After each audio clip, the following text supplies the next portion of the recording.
Cactus 1549, runway 4, clear for takeoff. Sully. Sully. Sully, we're too low. Sully. Sully! Sully! Sully, where are you?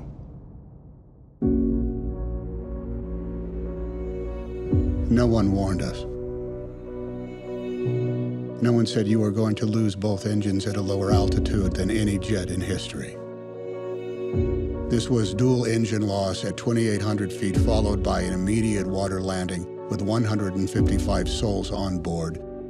No one has ever trained for an incident like that. Our job is to investigate how a plane ended up in the Hudson River. On the Hudson.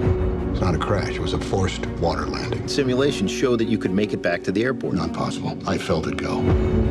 My aircraft. Your aircraft. I want you to know I did the best I could. Of course you did. You saved everyone. People call you a hero. I don't feel like a hero. Show us your cake, super selling. There's been too much talk in the press already. I'm overwhelmed by all this attention. The left engine was still operating. What if I didn't get this wrong? What if I endangered the lives of all those passengers? I got an A320 diving for the river. You did everything you could. It was more than enough. When was your last drink, Captain Sullenberger? Have you had any troubles at home?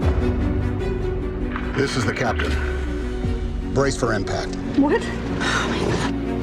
Brace, brace, brace. Heads down, stay down. There were 155 people on that plane. Brace, brace, brace. You were one of them. Down, stay down. Over 40 years in the air, but in the end, I'm going to be judged on 208 seconds. Need a count, passengers and crew. Is everyone still here?